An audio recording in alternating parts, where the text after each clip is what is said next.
Welcome to the Skill Builder session, an introduction to university study.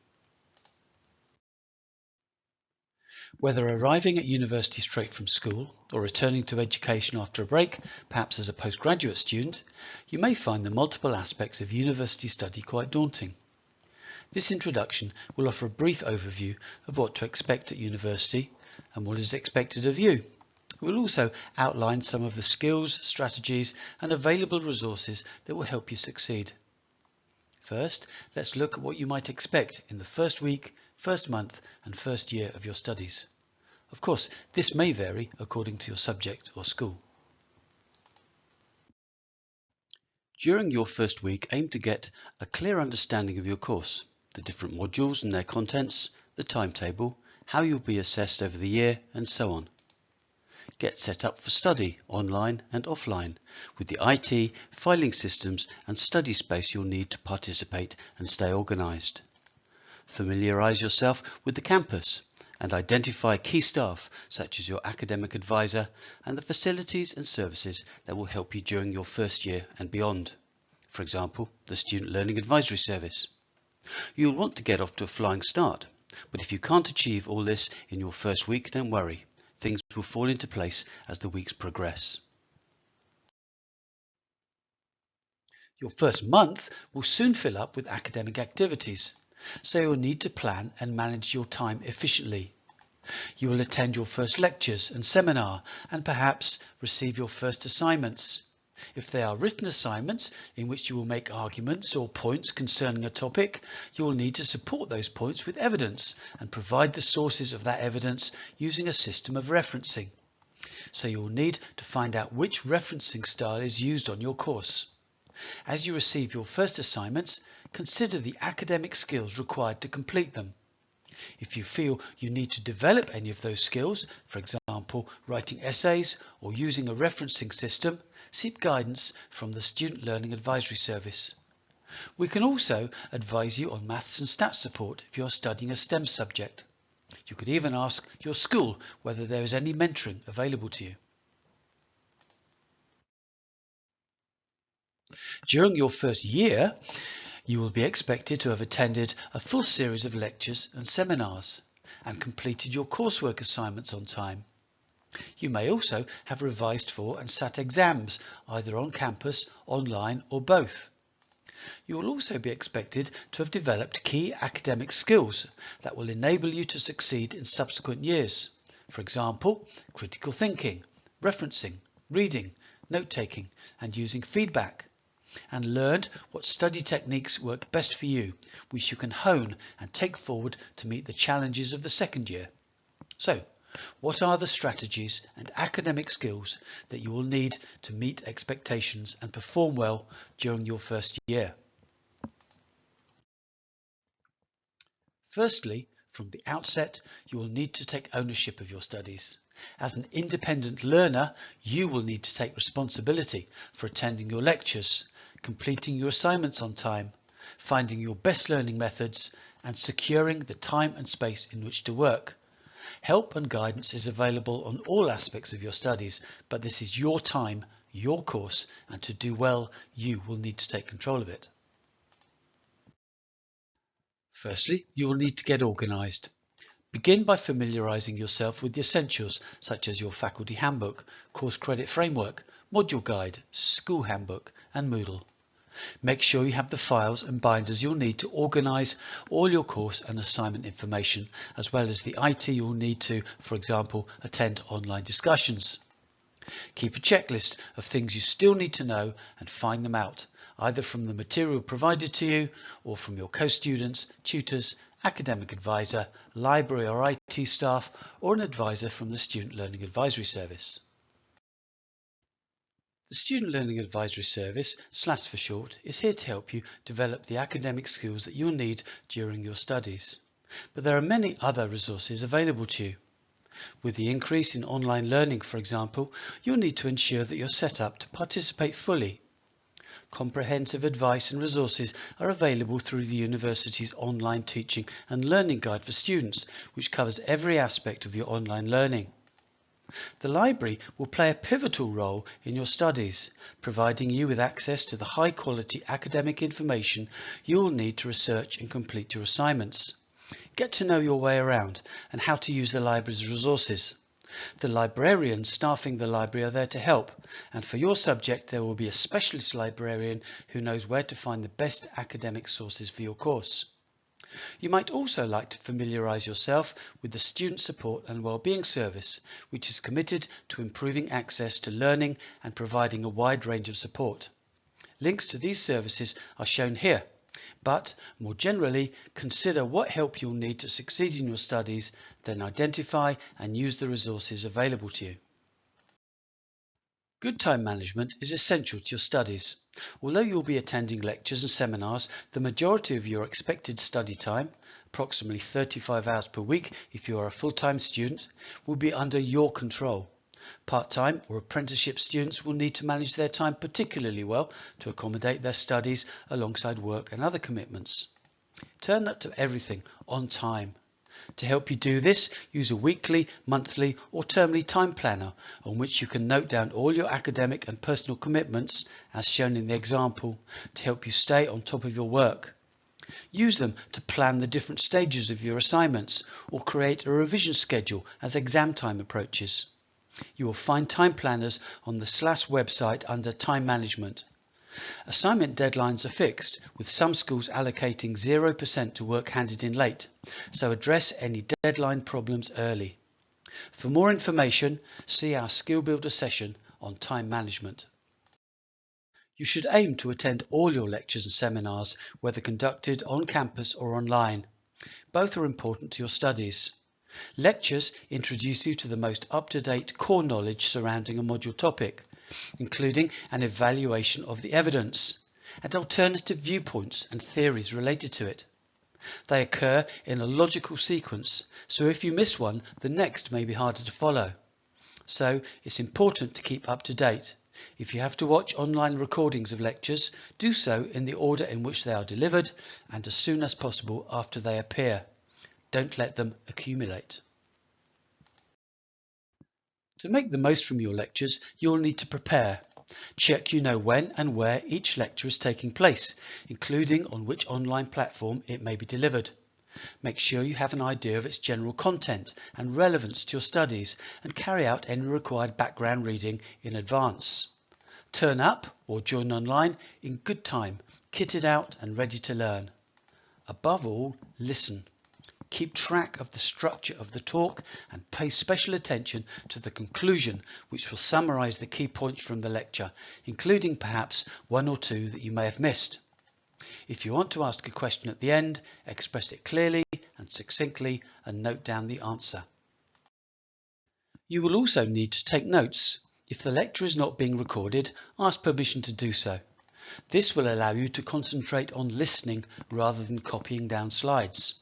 Listen carefully to the lecturer and write down the key theories, authors and arguments being discussed, along with the terms and definitions being used and key points being made. For example, the main benefits of a process they may be discussing, or the differences between two opposing theories. Doing this will ensure that your notes will provide a clear overview of the lecture content and a set of key terms to prompt further assignment research. As you write, circle any words you don't understand for future clarification, and use initials and other shorthand devices to allow you to write fast. Find a system that works for you, but above all, keep listening. Once the lecture is finished, take the opportunity to confer with your fellow students. Help each other fill in any gaps in your understanding of the information you have just received. Then tidy up your notes so that you can understand them at a later date, and ensure that they are clearly identified with the lecture or seminar title, date and any other important details. Seminars are often related to a previous lecture and allow you, as part of a small group of students led by a tutor, to discuss a module topic in more depth. Again, preparation is key. Check you know when, where and how the seminar is taking place, what it is about, and that you have read any required background reading material. If the seminar relates to a recent lecture, have a summary of your lecture notes with you and extract in advance 1 or 2 key points that you may like to discuss in more detail. Fashion these into clear questions that you can put to the seminar leader and open up for discussion. Above all, participate. Tune in to what is being said. Jot down any points or questions as they occur to you, then raise them in a clear and timely way.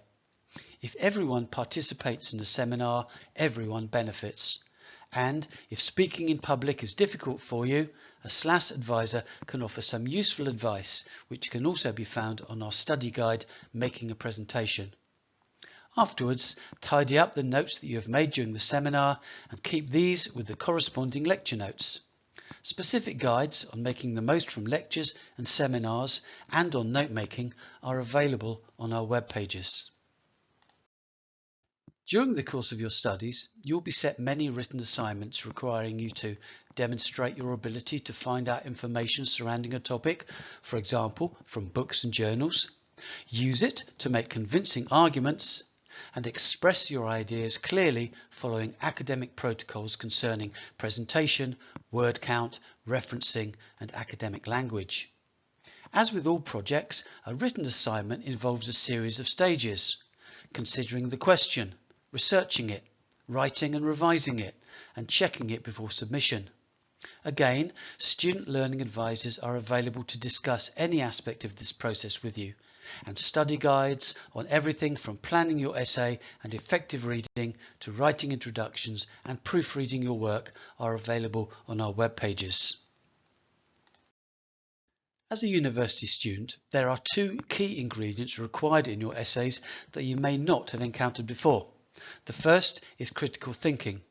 This is the cornerstone of academic work and requires you not simply to describe the information and ideas and viewpoints that you gather in your research, but to show that you have examined them from different angles to judge which form a reliable base on which to build your own argument. This means that as you research a topic, you will consider not only the debate surrounding it, but assess which viewpoints are supported by the most reasoned, well-researched, up-to-date evidence. Showing that the argument you present is based on an assessment of the evidence surrounding it will give your essay academic validity, and as you progress through your course, this will become increasingly expected of you. It may help you to remember that critical thinking is a skill you use every day. As you buy a coat, you will analyse it from different perspectives: its functionality, its value for money, its style, and so on. You will then evaluate the coat based on your assessment of these different aspects and reach a measured conclusion about it. You will apply a similar thought process to the theories, data, and arguments that you may be asked to consider in an essay.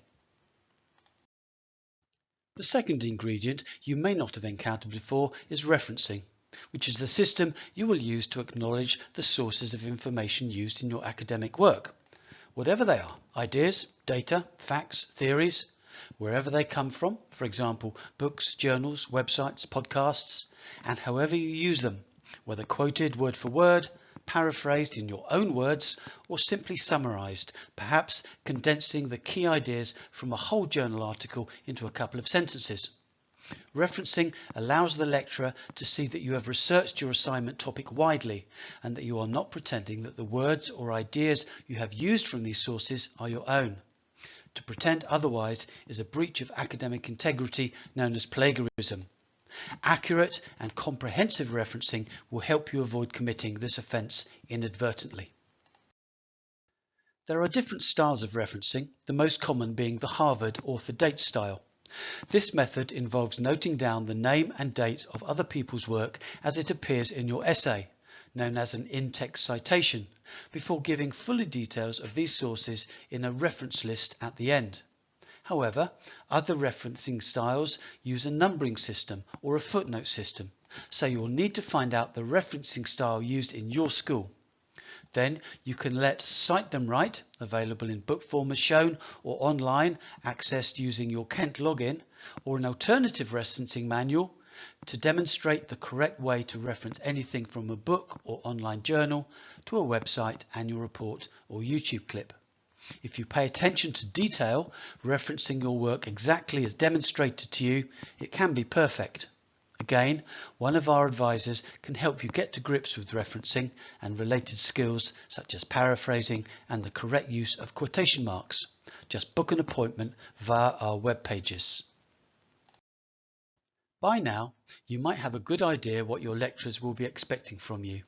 Assessing your assignments, they will consider whether you have answered the question directly, built a logical, evidence-based argument, whilst demonstrating your critical thinking by, for example, acknowledging less convincing counterviews, and expressed your ideas clearly, either in writing or in some assignments in the form of a presentation.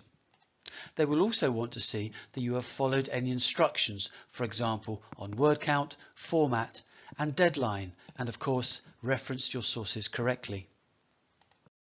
Your work will be marked according to the grading system shown, based on the level to which you have demonstrated the knowledge and abilities required for your assignment.